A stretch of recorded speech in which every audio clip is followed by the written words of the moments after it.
Assalamu alaikum, hello, moyeb. I am Borak and a motovlogger for 2 years. This video is not sponsored and I had to buy the Action 4 with my own money. I'm not a tech review channel by any means. If you want an in-depth review of this camera, there are tons of them on the platform.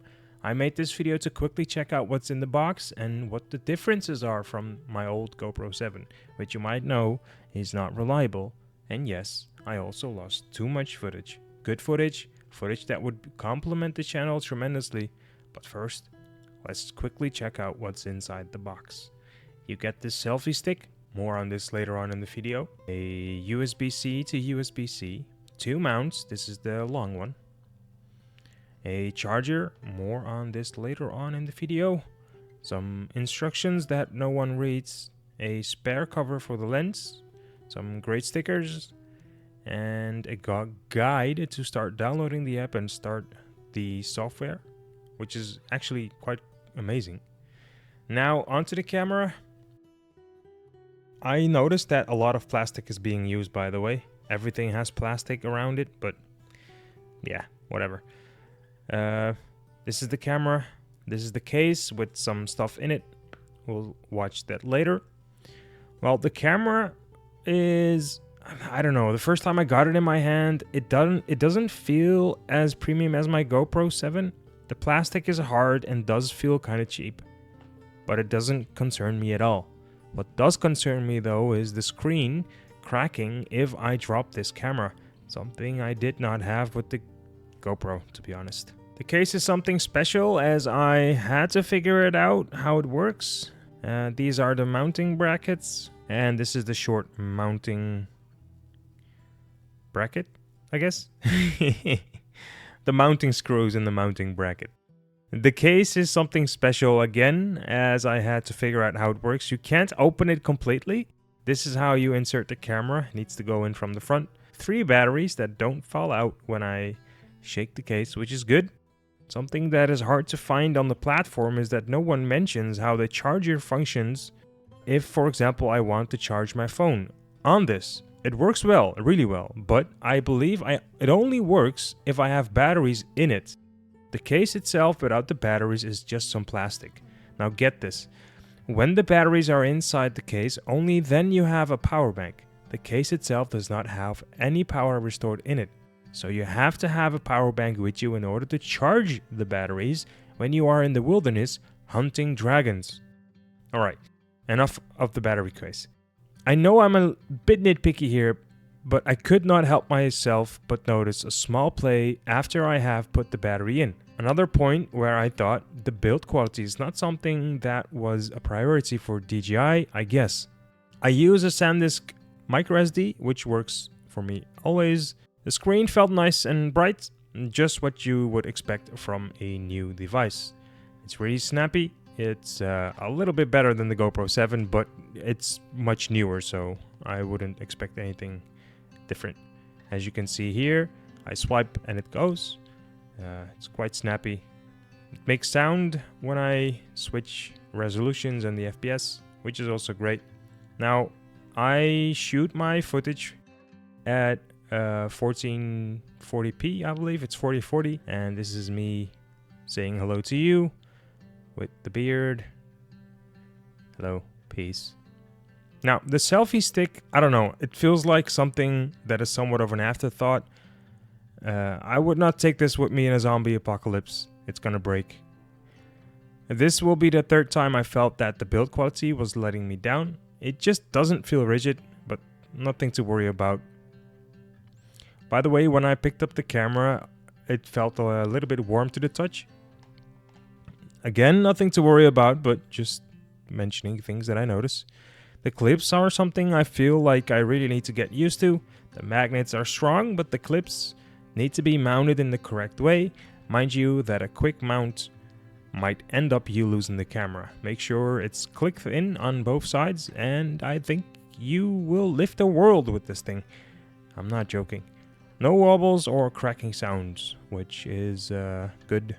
Pinching the ends together here to see if I can move them, but they are solid. And here is my GoPro 7 for comparison. Mind you that I can run the Action 4 like this without the case, or with the case, it doesn't matter. and it's smaller than the GoPro 7 in the case, and the mic adapter with it. The mic adapter is something that I will get soon, so I cannot motovlog yet. Motovlogging will come, I think, within the next week or so. I'm gonna have to go to, not I'm gonna have to go to, but I am going to Spa for a nice event. I can't wait for that, guys. I really can't wait.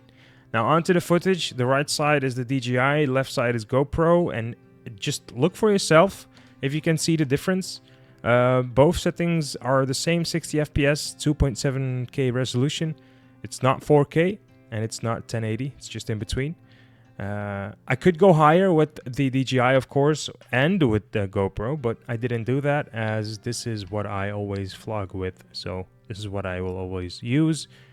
And it's slowed down to 0.2, I believe. Now the differences in the trees at the back, you can see tremendously. There's a huge difference in layers and in depth.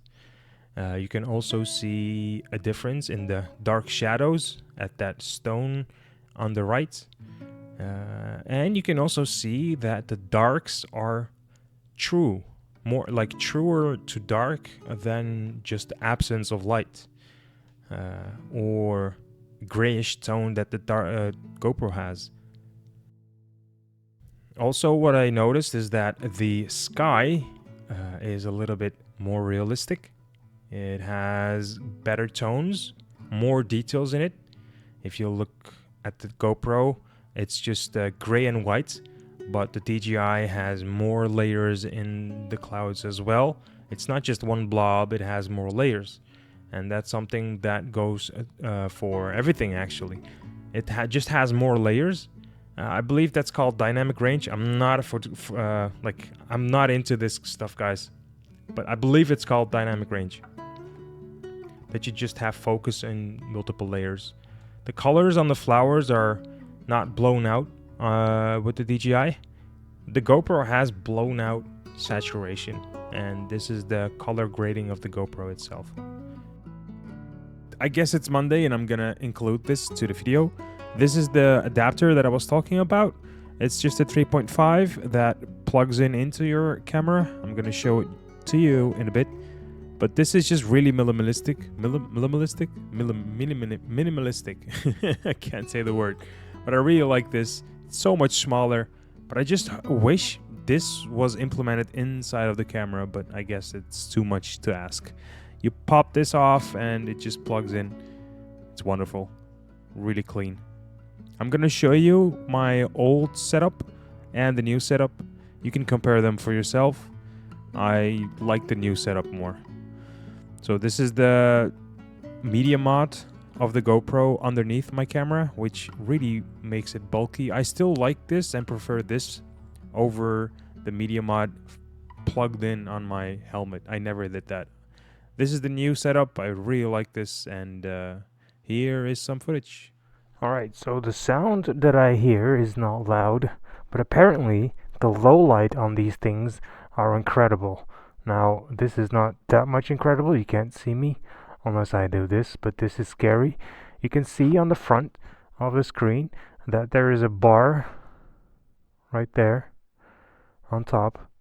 When I talk, you can see that it's clipping, so I believe you can adjust that in the settings, so I'm gonna do that. Guys, I can't wait to motovlog. Oh my god! See you soon. Thank you for watching. I love you so much. Bye. Peace.